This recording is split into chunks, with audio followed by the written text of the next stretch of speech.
Why the pursuit of money is stupid.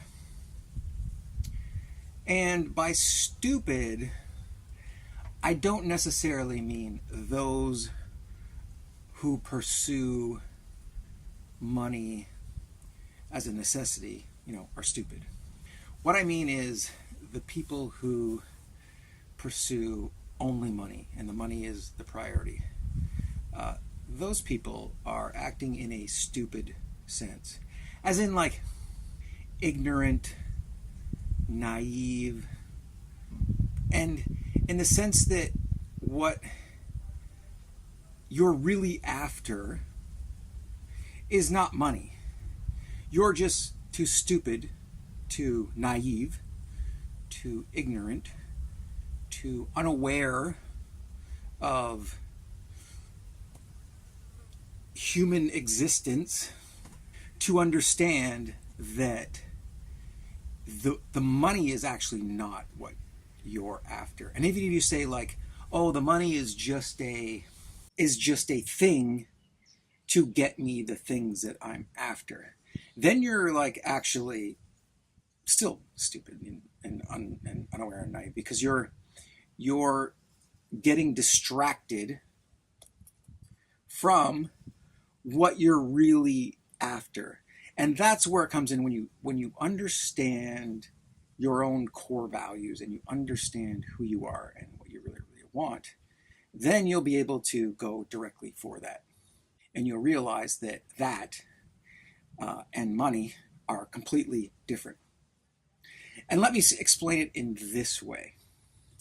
And I'll start with something that some of you might be familiar with, and it's called, there was a guy, Maslow, who invented the hierarchy of needs, Maslow's hierarchy of needs. And I'm going to I'll post it up on the screen so you can see it if you've never heard of it. And if you forget about the hierarchy part, where he's like, you go from this level to this level to this level, I mean, I don't necessarily agree with that. But what it defines is sort of 5 areas of human existence that you need in order to be happy. And he sort of took this from understanding people and their various needs and wants to gain, like, full happiness, full fulfillment. And that means, like, the full, deep, meaningful, like, joys and experiences of life and everything that it has to offer. And so those areas, like the first ones, basically physiological needs, which is like air, water, shelter, food, sex. Those are like biological, animal, to a certain extent, animal shelter. I mean, all animals need shelter to sleep in. All those biological needs in order to, sufficiently live, be alive. And then he goes to the next area, which is like this sort of love and belongingness and community and health and, and like gainful employment or money to which you need to help you survive and get the things in the human existence.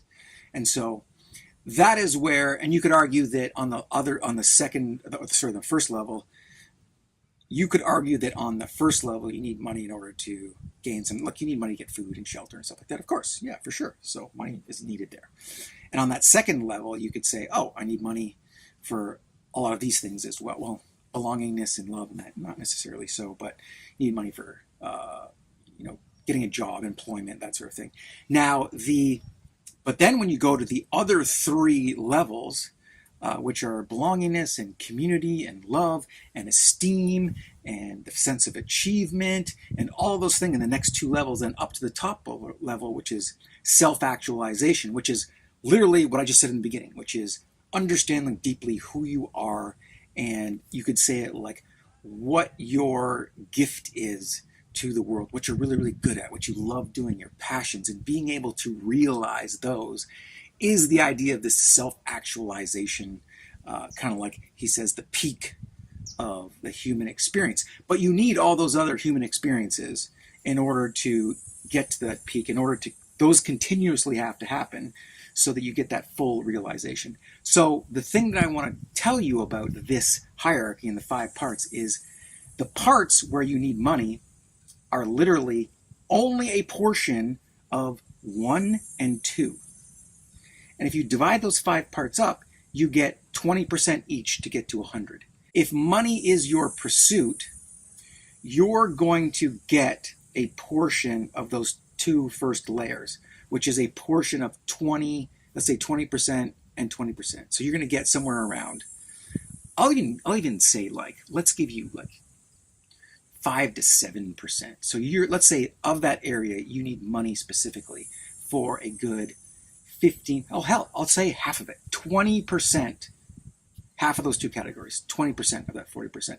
Then the other 3 categories are 20%, 20%, 20%. So the other 3 categories are at a minimum 60%.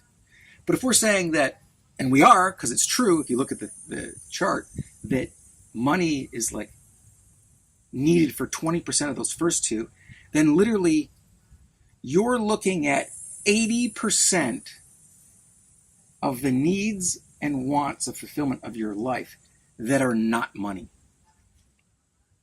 Think about that, 80%. So if your sole purpose is like money, money, money, money, and yet the most amount, I'll even give you 30%, 30%.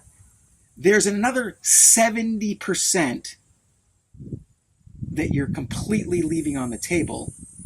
And, given that it's 70%, and given you're just going for the money, you're going to be very, very unhappy. And you're going to keep digging down in that money area. You're going to go in this little vicious cycle because you're like, oh, I need more money to this. I need money. Maybe I get this. Maybe I keep going for money and I'll get more of this.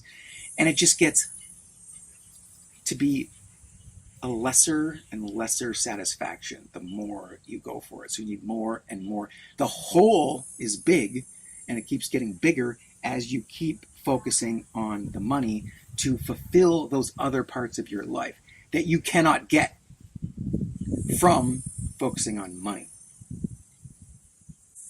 That's why focusing on money is stupid. And so what I would say, and what I've found out, is that when I divided my life into 5 categories, which is financial independence, my mind health, my body health, my relationships, and then my passion pursuits or my purpose. When I divided mine into those 5 categories, and then I asked myself, okay, what would be a 10 out of 10 in those categories?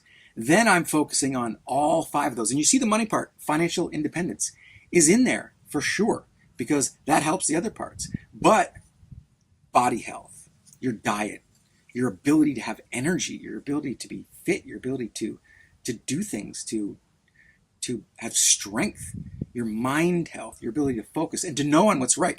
The mind health is a lot about how you control your mind and how you point to the things and get you to go in the right direction. And that's really the right direction, is understanding that money is only a small percentage of it.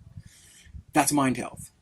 And filling your mind with good information, almost like you would fill your stomach with good food. A healthy diet of food and a healthy diet of entertainment, of books, of education, to know what is best for you in your life. Relationships. We all need intimate relationships. We all need friends. We all need community. Humans are social animals. If you look at something as an overwhelmingly large portion of our existence, it is social connection. And here's the problem with money. If you have shallow social connections based on greed or based on the fact that you love money so much, you're going to attract people who also love money. Those are all shallow connections. And humans thrive on deeper emotional connections in community and supportive environments to help you be healthy. The bad social or community environment can destroy a person. So, and then you go into passion pursuits, which is actually, if you look at the hierarchy of needs, is that self-actualization, where you're doing things that just make you feel good and that they don't harm others, they make you feel good, and they express your uniqueness, your individuality. You're able to see what your gifts are and really basically be the best person you can be. And then that actually makes everything around you better. It makes the people around you better. It makes the community around you better, because you're fully expressing yourself in its true form without the concern of what others think. And what the results will be, and people experience that, and the right people are attracted to you because they're doing the same thing. And then you get those deep emotional connections from your self-actualization and from the areas in your life that are making you a better human. And that's the complete human experience, not the tiny, tiny little bit that is the focus on money. Hope that helps. Talk to you later. Hey there. If you like the content that I'm making, please like, share, and subscribe, and comment. Tell me what you like. And if you don't like the content that I'm making, you can just tell me what you don't like, and we can help make this thing better together. Thanks.